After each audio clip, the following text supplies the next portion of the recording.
My 10-year-old daughter ate my brother-in-law's special brownies during a family barbecue, and somehow, I became the bad guy. I never thought the most terrifying day of my life would involve a bounce house shaped like a pirate ship and a tray of brownies. If you had asked me that morning what I was worried about, I would have said sunburns, or whether my daughter Eliza would try to cannonball into the shallow end of the pool again.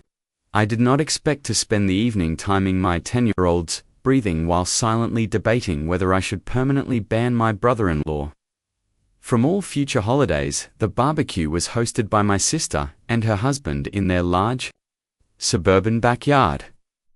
It was one of those picture-perfect afternoons where the sky looks filtered and everyone's lawn is greener than yours. Eliza had been looking forward to it all week. She wore her favorite sunflower dress and insisted on bringing a notebook because she was working on a mystery novel and needed to observe people in their natural habitat. She said that like she was narrating a documentary. She is 10, going on investigative journalist. Should mention something about Eliza. She is curious in the way that makes adults proud and nervous at the same time. She reads labels, asks questions, and she once dismantled a remote control because she wanted to understand how the buttons communicated with the television. That kind of curiosity is wonderful in science class. It is less wonderful when applied to unattended baked goods. The antagonist of this story, though he would never call himself that, is my brother-in-law Trevor. Trevor is the kind of man who describes himself as laid-back. What he means is allergic to responsibility, prides himself on being the cool uncle. He brings loud gifts, encourages dessert before dinner, and has a habit of bringing what he calls adult treats to gatherings, and assuming that because he has announced their existence once in a low voice near the grill, that qualifies as proper communication. This time, the adult treat was brownies. They looked like every other brownie on earth. They were placed on the same long folding table as the lemonade, chips, and fruit tray. The only distinguishing feature was that Trevor leaned over to me while flipping burgers and said, with a wink, that the brownies were special and for adults only. Asked him where he was keeping them, and he gestured vaguely at the table. I asked if they were labeled, but he just laughed. That should have been the moment I moved them. Instead, I did what people often do in social situations when they do not want to seem dramatic. I nodded and trusted that common sense would prevail. I told myself that there were enough adults around and that Eliza knew better than to take food without asking. At some point in the afternoon, I lost track of time. The kids were shrieking near the bounce house. It was chaotic in the harmless, summery way that feels safe because it is familiar. Eliza came up to me at one point and asked if she could have a brownie. I remember this clearly because I said yes without looking. She had chocolate on her chin and that satisfied expression that only comes from successfully securing dessert before dinner. I thought nothing of it. I assumed she had taken one from a different tray, maybe one of the regular desserts someone else had brought. It was not until a bit under an hour later that she began to act strangely. At first, I thought she was just tired from the heat. She lay down on a patio chair and stared at the clouds with intense concentration. When I asked if she was okay, and she said the sky was breathing. Children say odd things. I laughed and told her to drink some water. Then she tried to stand and nearly tipped sideways. That is when my stomach dropped. Eliza is not clumsy. She is coordinated to the point of annoyance. She can walk along the edge of a curb like it is a balance beam. Seeing her wobble was like watching a seasoned swimmer suddenly forget how to float. I crouched down and asked her how she felt. Her pupils looked enormous. She blinked slowly, like each blink required effort. She told me her legs felt floaty and that her heartbeat was loud in her ears. My mind went to dehydration or heat. Exhaustion. I guided her inside, sat her on the couch, and got her water. She took 2 small sips and then started giggling at nothing. It was not her usual laugh. It was unfocused, almost disconnected from the room. And then she said, she felt scared. There is something uniquely chilling about hearing fear in your child's voice when you do not know the cause. It is like a switch flips inside you. I asked her if she had eaten anything else. She said she had. Another brownie, because the first one didn't taste normal. I felt the air leave my lungs. I walked back outside in what I can only describe as a tunnel. The world was still bright and loud, but it felt distant. I found Trevor near the grill and asked him, very calmly, how many brownies were missing. He shrugged and said he had not counted. I looked at the tray. It was half empty. He asked why, and I told him Eliza had eaten at least 2 his face drained of color in a way that would have been satisfying if it had not been happening at the worst possible moment. He began explaining that they were not strong, and he had told people they were for adults. He assumed no one would let a kid near them. We all know the saying about what happens when you assume. I did not yell or make a scene. I simply walked back inside and closed the door behind me. Eliza was now curled up on the couch, clutching a pillow. She said her thoughts felt too big. She asked if she was dying. I will never forget that. Question grass might be legal in many places, and adults might treat it casually. But a 10-year-old's body and brain are not built for that kind of exposure. The danger is not just physical, it is psychological. A child who does not understand what is happening can spiral into panic, which can amplify everything I call poison control. They were calm in a way that made me feel slightly less like the world was ending. They asked her age, her weight, how much she might have consumed. They explained that, while it was unlikely to be life-threatening, we needed to monitor her closely. They warned me about increased heart rate, confusion, anxiety, and possible nausea. They told me not to panic, but I was already way past that. We decided to take her to urgent care as a precaution. The drive there was surreal. Eliza leaned her head against the window and whispered that the trees were moving too fast. She kept asking if she had done something wrong. I told her she had not. That part, at least, was true. Urgent care on a Saturday evening is its own kind of chaos. I carried Eliza inside because she said her legs felt like marshmallows. She wrapped her arms around my neck and buried her face in my shoulder, which is not something she has done in public since she was 6. The nurse at the front desk looked up with professional composure. I explained the situation in a low voice. Her eyebrows lifted just slightly, the only sign that this was not the usual scraped knee or sore throat. We were taken back quickly. They checked her vitals. Her heart rate was elevated but not alarming, her blood pressure was steady, and she was responsive, though drowsy. The doctor asked her simple questions to assess her awareness. She answered, slowly but correctly. When asked what day it was, she said, with exaggerated seriousness, that time was a social construct. The doctor hid a smile. He assured me that while the situation was frightening, it was not uncommon.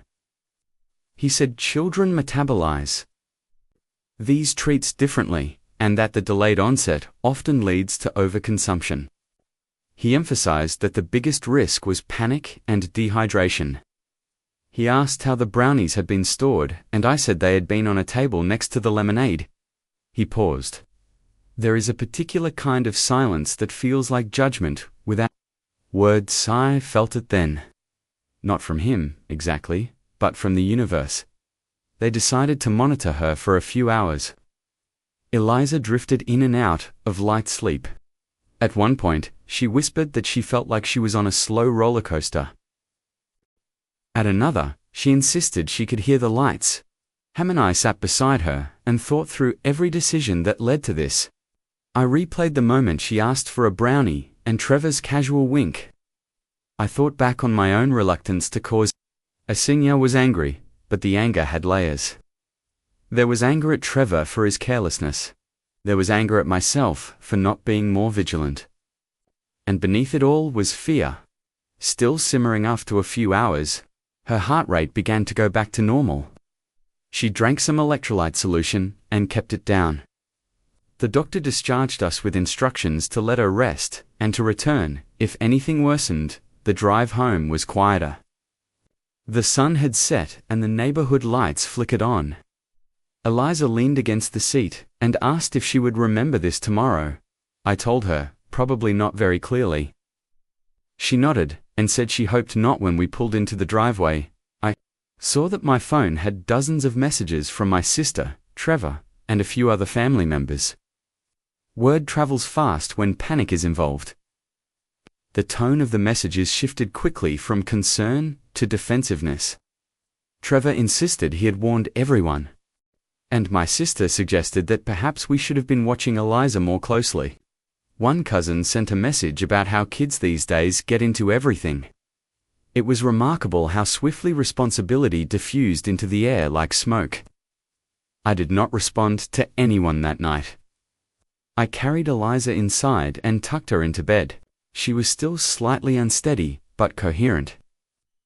Before falling asleep, she asked me if the brownies had been medicine. I hesitated, and then explained, gently, that they had been made for adults, and that sometimes things meant for grown-ups can make children very sick. She frowned, and said, that seemed like a bad design, and I agreed with her the next morning. She woke up groggy, but mostly back to herself. She remembered pieces of the previous evening, mostly the feeling of being scared. She said she did not want to go back to that house for a while. I told her she would not have to, but I, on the other hand, was not done by midday. The narrative had begun to shift publicly. Trevor had posted a vague message on social media about accidents happening when parents don't supervise. It did not name us, but the implication was clear to anyone who had been at the barbecue. Friends began messaging me, asking what had happened. The frustration that followed was intense and deeply personal. Instead of acknowledging that leaving laced brownies on a communal food table was reckless, Trevor doubled down. He claimed that everyone knew they were adult. Tonally, he said it was not his job to babysit other people's children. He was right about one thing. It was not his job to babysit. It was his job, however, to ensure that substances were stored safely. The conflict escalated over the next week. Family dinners were tense. My sister accused me of overreacting when I said Trevor should apologize publicly. She argued that calling attention to it would only embarrass everyone. She suggested that perhaps Eliza should learn not to take food without checking her. Audacity of placing that lesson on a 10-year-old after adults had failed her was staggering. I kept my voice steady as I explained, repeatedly, that this was not about punishment. It was about accountability and preventing it from happening. Again, behind the scenes, Eliza seemed mostly fine. She returned to school the next Monday and told me she wrote a chapter in her mystery novel about a villain who disguised danger as dessert. She said the detective caught him because he underestimated children. I smiled at that, but I also knew that the story needed a real-world resolution as days passed. I realized that waiting for Trevor to understand on his own was pointless. He saw himself as unlucky, not responsible. He viewed my insistence as dramatic, not protective. So I did something that surprised even me. I organized a neighborhood safety meeting under the guise of discussing summer hazards for children. It was not about shaming. It was about clarity. And I made sure Trevor was invited. It was scheduled for the following Saturday afternoon at the community clubhouse. I framed it as a general summer safety discussion, which was not dishonest. Summer is full of small risks that feel harmless until they are not. I added one extra bullet point to the flyer. Safe storage of adult substances. I did not need to mention Brownies or Trevor. The week leading up to the meeting was tense in a quiet, simmering way. My sister stopped replying to my messages, Trevor made a few more vague online posts about personal responsibility. And a couple of neighbors reached out privately to say they were glad someone was bringing up the topic. One admitted that she had accidentally left gummies in a purse that her toddler later rummaged through. Thankfully, nothing happened, but the fear had stayed with her. That was the thing. This was bigger than one tray of brownies. The meeting itself was surprisingly well attended. The atmosphere was casual, but attentive. I opened by talking about the obvious hazards of summer. I shared a statistic about accidental ingestions in children increasing in states where grass had become more accessible. I kept my tone calm and factual. Then I described a hypothetical scenario: a family gathering with a shared food table. An adult-only treat placed beside regular desserts. A child who cannot tell the difference? A delayed reaction that leads to overconsumption because the child does not immediately feel anything. The room grew very still. I described the panic, the elevated heart rate, the confusion, and the fear in a child's voice when they do not understand why their body feels wrong. When I finished, I explained that the purpose of the meeting was not to police anyone's choices. Adults can make adult choices, but those choices require adult-level precautions. Locked containers, clear labels, and separate storage away from communal food areas. There was a long pause. Then one parent raised her hand and said she had never thought about how similar some treats look to regular candy or baked goods. Another admitted that she had relied on verbal warnings at parties instead of physical barriers. Trevor sat in the back row. He did not speak. The power of the moment was not in confrontation, it was in collective realization. When multiple parents nodded in agreement. And when someone suggested creating a neighborhood guideline for shared events. The narrative shifted after the meeting. Several neighbors approached me to thank me. One said she was ordering a lockbox that night, and another said she planned to talk to her teenagers about keeping their belongings secure when younger kids were around. Trevor left quickly. Later that evening, I received a short message from him. He said he had not realized how easily things could go wrong. He said he had thought a quiet warning was enough, and that he would handle things differently in the future. It was not an apology in the traditional sense. But it was the first crack in his certainty. Showed the message to Elisa. She read it and said, thoughtfully, that sometimes people only understand the size of a mistake when they see it from the outside. She then asked if we could make brownies the next day. For regular kind, the following weekend, we hosted our own small gathering. Nothing elaborate, just a few families, a grill, and a table of clearly labeled food. I made a point of setting up 2 separate stations. One for general snacks, and another for anything intended strictly for adults. The adult station was inside the house, on a high shelf, in containers with lids that clicked shut. It felt excessive, but it also felt correct. Eliza helped me bake the brownies. She insisted on measuring every ingredient precisely, as though precision itself was a safeguard. While we waited for them to cool, she asked me more questions about what had happened the previous week. She wanted to understand why her heart had raced, why her thoughts had felt too big, and why something that made some adults relax had made her feel afraid. I explained, as simply as I could, that children's brains are still growing and organizing themselves. Substances that alter perception can overwhelm that process. I told her that even adults sometimes misjudge potency, especially with treats, because the effects take longer to appear. She nodded seriously and said that delayed consequences seemed like a design flaw at the gathering. I watched the children run through the yard and the adults chat near the grill. I noticed how many people instinctively steered clear of the adult-only area, as though the conversation from the week before had embedded itself into muscle memory.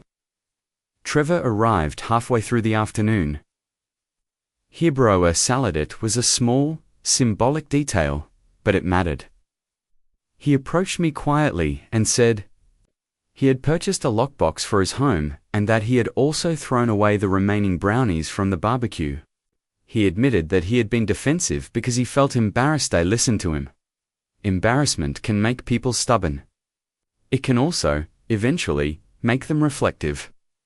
He said he had replayed the moment in his head and realized that if the situation had been reversed, he would have been furious too. He said he was sorry Eliza had been scared. I accepted his apology. The rest of the afternoon passed without incident. Eliza handed out brownies with exaggerated ceremony, announcing that they were completely ordinary and safe. The adults laughed, and the kids devoured them. The simplicity of it felt like a small victory. A few days later, my sister called. She admitted that she had initially minimized what happened because she felt protective of her husband. She said, watching the meeting and hearing other parents speak had made her realize the broader risk. She thanked me for handling it without turning it into a public spectacle. That, more than anything, felt satisfying, not because I had been proven right, but because the outcome extended beyond our family. Eliza has not asked to go back to that particular barbecue setup, and I do not blame her. But she did tell me recently that she added an epilogue to her mystery novel. In it, the villain does not go to jail. Instead, he has to stand in front of the town and explain how the trap worked, so no one else falls into it again. When she summarized it for me, I realized that was exactly what had happened. The danger and the fear had been real. The frustration had been intense and, at times, isolating. But the ending was not explosive, it was corrective. And that is the kind of ending I will take every time.